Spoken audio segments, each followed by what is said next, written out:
మెదక్ జిల్లా వెల్దుర్తి మండల కేంద్రంలో బీఆర్ఎస్ పార్టీ నాయకులు నిరసన కార్యక్రమాన్ని చేపట్టారు. తెలంగాణ మాజీ ముఖ్యమంత్రి కేసీఆర్కు సిట్ నోటీసులు జారీ చేసి విచారణ చేపట్టడంపై ఆగ్రహాన్ని వ్యక్తం చేశారు. అంబేద్కర్ చౌరస్తా వద్ద భారీ నిరసన కార్యక్రమాన్ని చేపట్టి ముఖ్యమంత్రి దిష్టిబొమ్మ దహనానికి ప్రయత్నించారు. దీంతో అక్కడే ఉన్న పోలీసులు దిష్టిబొమ్మ దహనం చేయకుండా ప్రయత్నం చేసినప్పటికీ ఇరువురి మధ్య తోపులాట చేసుకొని దిష్టిబొమ్మ దహనం చేశారు. ఈ సందర్భంగా నాయకులు మాట్లాడుతూ కాంగ్రెస్ ప్రభుత్వం కక్షపూరితంగా వ్యవహరిస్తోందని మండిపడ్డారు. ఇచ్చిన హామీలు నెరవేర్చకుండా ప్రభుత్వం ప్రజలను మోసం చేయడమే కాకుండా ప్రతిపక్షాలను కేసులతో ఇబ్బంది పెడుతున్నారని మండిపడ్డారు. ఎన్ని కుట్రలు పండినా వచ్చేది బీఆర్ఎస్ ప్రభుత్వమే అని తెలిపారు. రైతు బంధు చెల్లించకుండా రైతులను మోసం చేశారని, మహిళలకు 2,500 పెన్షన్, వృద్ధులకు వికలాంగులకు 4,000 పెన్షన్ ఇస్తామని ప్రభుత్వం మోసం చేసిందని ఆగ్రహాన్ని వ్యక్తం చేశారు. ప్రభుత్వానికి పోలీసులు ఏజెంట్లుగా మారారని మండిపడ్డారు. తెలంగాణ రాష్ట్రంలో దుర్మార్గమైన పాలన కొనసాగుతుండడానికి ఈరోజు తెలంగాణ జాతిపిత అయినటువంటి కేసీఆర్ గారిని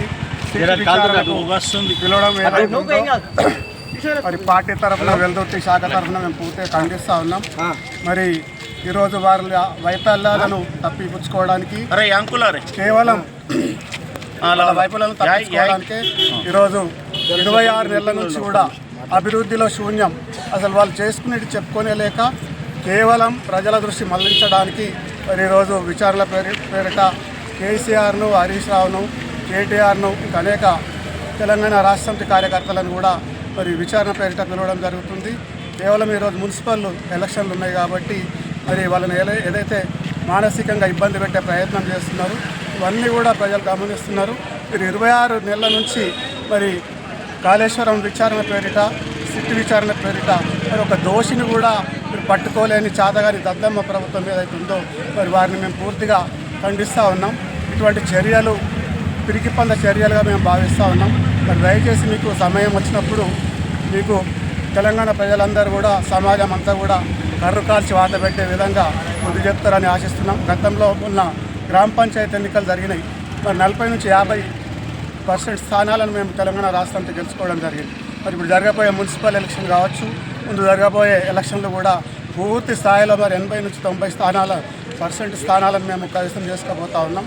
వారికి ఆ విషయం తెలుసు కాబట్టే లేనిపోని కమిషన్ల పేరిట కాలయాపన, ప్రభుత్వం అభివృద్ధి కానీ లేకపోతే సంక్షేమంలో పూర్తిగా ఫెయిల్ అయి వాళ్ళ వైఫల్యాలను కప్పించుకోవడానికి ప్రజల సమాజాన్ని దృష్టి మరలించడానికి ఏదైతే ప్రయత్నాలు చేస్తున్నారో పూర్తిగా వ్యతిరేకిస్తూ ఈరోజు నిరసన కార్యక్రమం ఈ మండలంలో చేపట్టడం జరిగింది. వచ్చిన తెలంగాణ రాష్ట్ర శ్రేణులందరికీ కూడా హృదయపూర్వక ధన్యవాదాలు తెలియజేస్తూ తెలుసుకున్నారు. ఫోన్ ట్యాపింగ్ తోటి తెలంగాణలో ఎవరు కుంపగూలిందో మరి కూలలేదో తెలియదు, కానీ మరి 4 కోట్ల తెలంగాణ రైతుల యొక్క కొంపలు కూల్చే దిశగా ఈరోజు రేవంత్ రెడ్డి సర్కార్ తీవ్రంగా శ్రమిస్తుంది, తీవ్రంగా ప్రయత్నం చేస్తూ ఉన్నది.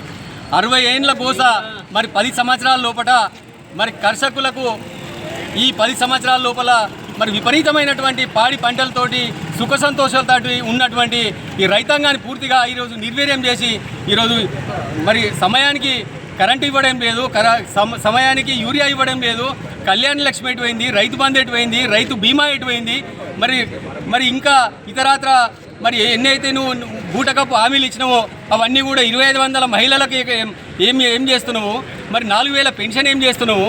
నీ అధికారంలో ఉండి మదంతో ఈరోజు తెలంగాణ యావత్ ప్రజానికాన్ని నిండా ముంచుతున్నావు బిడ్డ. రేవంత్ రెడ్డి సర్కార్ నీ ప్రభుత్వం కూలక తప్పదు.